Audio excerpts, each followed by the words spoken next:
Hi guys, WazMan500 here. We're back with another video, sitting here at the countertop where I usually do my reviews.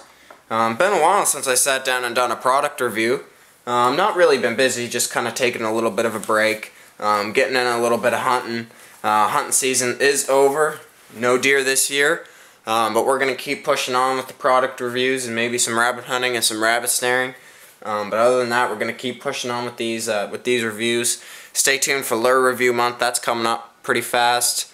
That's in February 2013. First of all, doing a knife review. I want to kind of show you the process that I go through before I buy a knife and after I buy my knife. So this isn't just getting ready for a knife review. This is just generally what I do. I'm all dressed up tonight. No camo on or anything, so I'm all dressed up. But first I'm going to show you my little bit of research. Here's this. This is a clipboard with a little exercise book or whatever, and with a little pen clipped up there. And in here, I'm going to zoom out a little bit so you can see. And in here, I have kind of a little bit of research going on. So here you see I made a page for Benchmade. I think the next one's Kershaw. Yep, Kershaw. That one's blank right now. Currently, we'll see. This one is Spyderco. As you can see, I got a couple there. You may see these knives in review coming up, some of the few that I'm going to show you here. And then I have CRKT, Buck, and this is kind of a new thing that I'm trying out. I got Leatherman, Sack, which is Swiss Army knife, Gerber, Cold Steel. Here's a couple. Spartan and the Holdout 2, you might see those in review. I got the prices listed there. And this is pretty much where I write down all my information for my knives. This is one that I'm really interested in. This is a brand new one that Benchmade just come out with, the 300 SN Axis Flipper. Beautiful knife, love it a lot. So that's generally how I do my research. And I just keep that clipped to my bed or by my computer, and then I just write down some of the specs here. Let's see, here's a 915 triage. You can see N690 or N680 steel, 440C rescue cutter, the blade length, the type of blade it is, and the amount of ounces, and the close length. So I just throw in some information on there, and it's kind of fun. It's interesting. Some of the knives I won't always buy, but a lot of the times I will. I'll just kind of research them and keep them there, and then I'll put a little check mark right beside it when I get it, and that's that. Next comes, after I go through that process, next comes this. This is just a folder that I made up. Here's one of Buck's things, because I love Buck. Here comes one right now. That's the Vantage Select Small version. But if you look, here's all the symbols for the age, to find out the age of your knife. So let's look at this one. This is kind of neat. I just have this thrown in here. Where's the symbol on this guy? You can barely see it. It's kind of faded. You can see there up in the corner, there's a little symbol right beside where it says 340. There's a little symbol. You can kind of see half of it. It looks like a half moon with a dot in it. So let's look. Half moon with a dot. Well, here's that's the symbol right there, 2011. And that's kind of neat. And you can go, it goes all the way back to 85, and here's all the symbols. I think my oldest one is from 2007. And I think, or no, it's 08. And that's the red point. So that's kind of neat. I like keeping that in here. Here's some information, personal information. This is just a song that I might put in one of my videos. And then here's what's really interesting. This is what I keep. Keep little notepads of what's going on, all the knives I'm going to review. Some of these aren't mine. Some of these are Outdoors Guy 500, Bantam BHW, 12-point folder, Manix 2, and yeah, so I just keep some in there. It's very interesting, and then here's all my talking points. So let's get into it. Let's see if I can find the sheet. Where is it?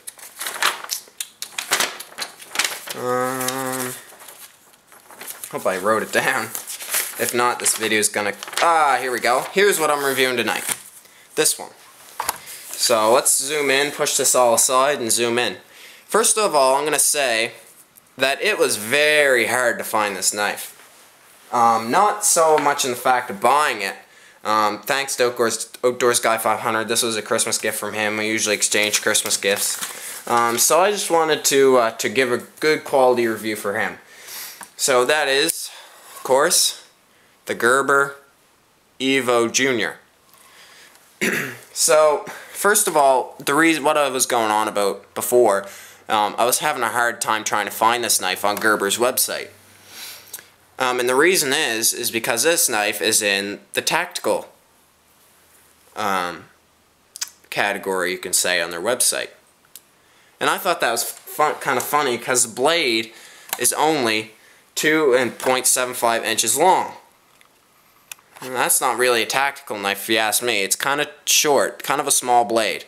I would call this more of a tactical EDC, and that's going to be my my heading for this video, is tactical EDC, because I just think that it would be a good EDC for you tactical guys who like shooting and maybe do a little bit of maybe your military, stuff like that. But it's just a great knife for that purpose, and also just regular EDC. If you just want to EDC this just for fun, definitely one to consider. So, digging out the talking points, let's get into it. I'm kind of going on a tangent in this video. I'm just gonna flip through fixed blades. No, we're not doing a fixed blade review. Here we go. So I'm gonna go through my talking points. Here they are, and I'll have these off to the side as we get talking about this knife. I think it's a pretty decent knife. Coming from Gerber, I think this is one of my favorite knives from Gerber that I've reviewed so far. Just because of a few things that I'm going to talk about here. First of all, the blade. It's a spear point blade, as you can see. There's a wedge at the top. It's just your standard spear point-like design. Very nice, very good penetration blade. Very thin, which is sometimes good in EDC tasks. I don't like the wide blades. Generally, I'm going to say, I don't usually like wider blades for EDC, maybe a little bit narrower, and this is just about the right size for that. Like I said, it's already, it's 2.75 inches long, and you can see that partially serrated right there, and I think these serrations are decent. If you remember in some of my other Gerber reviews, I reviewed quite a few Gerbers, but if you remember way back, me talking about, let me see, well, not way back, but if you remember the Big Rock Camp Knife by Gerber, those serrations went bunk on me. Also the Bear Grylls Ultimate Survival Knife by Gerber as well. Those serrations went bad on me. I think these ones will do just fine because of the category I'm putting this in, which is EDC, because it's not going to be like a hard use folder or let's say a woods blade. So those serrations are going to last a fairly long time.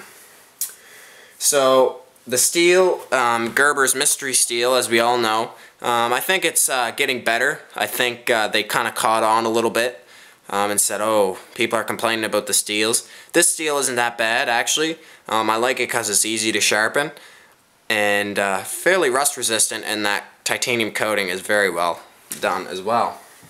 And it is a titanium, it's a titanium nitride coated black is what they call it on Gerber's website. So I think this is kind of a 440C-like steel, and it's pretty decent for the price that you're paying, which is $20. Serrations kind of already talked about that. Locking, it's, as you can see in here, it is a frame lock design, not frame lock, sorry, liner lock design. Decently thick. It's not super thick. It's not going to be a hard use folding knife for you, just because that lock bar isn't really that wide, and the size of the blade doesn't really accommodate hard use. So I think it's a good size. It locks up really nice and solid, no side to side, no up and down, and of course you can adjust the pivot point, and there's a couple torques back there if you wanted to take it apart, and a couple torques there by the clip, which I might add, I think it's reversible. If you see there's a couple holes there, I think it might be reversible, but I just don't know for sure or not. Handle, it's aluminum, and I know I've given a little bit of heat to the aluminum and metal handles before because I say they transfer heat a lot, but I think this one is very well done, better than the Buck Parallax, which I just reviewed. I found that one was really bad. This one is nice and comfortable. got a pretty decent finger choil, and the flipper there kind of acts as a guard. And you've got a little bit of jimping, but I mean, it's not super sharp. It's not there at all. But I think for the task that you're going to put this knife into, it's not going to really matter a whole lot, but it's fairly comfortable, and the handle does fit the hand fairly well. For the size of the blade, it's a decent sized handle. As well, you can put a lanyard hole in there. I mean, it's not the greatest thing for a lanyard, but it is there if you wanted to use it, as I've chosen to do. Pink lanyard, why? Well, just because if I drop this, at least I know where to find it. I know it's pink, but whatever. I think it's gonna stick out well in the snow if I ever do EDC this in the snow. Handle, I already talked about that. I think it's a titanium nitride, anodized aluminum actually. So it is anodized, which is good. And like I said, that flipper acts like a guard. And the comfort, well, it's pretty good. There's no serious traction on here, but I think it's better than a few of the other aluminum knives that I've used before. It's pretty decent for what it is, and it's also fairly thin, so it's not going to be too hard to carry, I should say. And it is very flow through, so any blood and guts and stuff that you get in there can just flow right through. I actually don't think this would be too bad of a skinning knife. If I had to do it, I would, but I much prefer some other options, which I will review and have reviewed. So, speed and opening system. Of course, you got the two thumb studs there. They work very well. Whoops. They work very well. The ambidextrous thumb stud. They actually they kind of act as to keep the knife from torquing backwards, kind of acting as a stop pin, those ambidextrous thumb studs. And the thumb stud doesn't really get in the way of the clip either. So when you pull this out of your pocket, that thumb stud isn't going to catch. And it is very fast. The flipper is amazing. When I first carried this knife, I got really used to the flipper, and then I kind of had to go back to some other knives that I've been carrying. And I wasn't really used to it because that flipper is really nice to have. And all I do is I just put my finger right on the top of it and push down, and it comes flying out. I think it's a very fast knife, and like I said, it is ambidextrous, which is very good for some left-handed people. Pocket clip is very well done, very strong, and it flares out just enough, and actually the flare doesn't even come past the actual clip itself, and there's quite a bit of space between the handle and the pocket clip, which allows you to maybe clip this on to some heavier materials, maybe your tactical pants and whatnot. So that's very good. I like the clip, and it is loop over, and that makes it a pretty deep carry. And it is really sharp. I don't do many of these paper tests, but I'm going to try and do one here. Comes very sharp out of box. It's hard to do with those serrations. I've always said that, but as you can see, that's cutting paper really readily. Very nice. Easy to sharpen steel. And let me tell you, I'm not very good at sharpening. And I can get this to a pretty good edge. So that just gives you a good idea. So very easy to sharpen blade. I like it a lot. Weight is really good. 1.8 ounces, which is amazing. For an EDC, this is right in there. I think this goes in competition with the Buck Red Point. These two are very close. I think for speed and just fun to flip open, flip close, definitely the Gerber. For a little bit better steel, a little bit better quality, definitely go with the Buck. For price point, either one of these I'd go with. The lanyard on the Gerber is a little bit better than the one on the Buck 424 Lite. I've reviewed this. Go check out the review. And I think the locking on this one is going to be a lot faster, but this one might be a little bit more solid. So you're just going to have to decide which one you're going to want to go with. Maybe if you don't like the liner locks, maybe go with the 424 Lite because it is a lock back. So you're just going to have to make that decision for yourself. I think the two knives will serve you very well. Price, like I said, $20, very decent, very reasonable. I got a comment a while ago, you know, why do you review the lower quality stuff? And why are you always reviewing, you know, Gerber and maybe some Dorsey, like the Dorsey flashlight review? Why do you review those? You know, you're not going to get very many views. Why do you do stuff like that? Well, just because I grew up and I didn't have a whole lot of money coming up through life, so I think getting good gear for reasonable prices is very important, especially to some other people who may not be as well off as we are. I think getting good gear out there that is reasonably priced is very good. And I think this is a great Christmas gift coming up to the Christmas season. Great Christmas gift. Category, like I said, I categorize this as a tactical EDC or just a regular EDC. Either or, it's going to serve that purpose very well. Don't overdo it. I mean, it is an EDC knife and it is fairly small. Blade options. You already seen it. I just brought it in a while ago. Here's one. Here it is here, the Buck 424 Lite. Another thing is, if you might notice, one has a pocket clip, one doesn't. So this has the pocket clip, the Evo by Gerber, and this one doesn't, the 424 Lite. So whichever you prefer. I think, like I said, these two are in dead heat. For EDC, maybe getting in a little heavier. Showed you this at the first of the video, Buck Vantage Select. And that's really all the blade options I have. I think this one would be partnered with really good with a larger knife, maybe like this one here that I just acquired. You'll see it in review soon. Spyderco Manix 2, translucent blue handles. Love this knife. So I think these two paired up would be really good. Here's your tactical knife, here's your EDC knife. I think these two could go hand in hand. Put this in your pocket, self-defense if you have to. Put this in your pocket, EDC, everyday carry. And who wants to hard use that knife? Look how beautiful that is. Love this knife. See it in review soon. So that's all the blade options, extra features. I kind of already talked about it. That little lanyard bar there in the back, I think it'll work just fine. You can also move it up farther if you like, but I think that one works the best. And that's really it.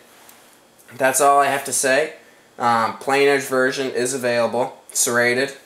And then there is also the regular Evo. Remember, this is the Evo Jr. There's a larger Evo out there. Maybe you'll see it in review. Who knows? I think that's all I have to say, guys. Woodsman 500 here. Thanks for watching. I'm glad you can join me on another product review. Like I said, no deer this year, but we're pushing on. So stay tuned. Woodsman 500.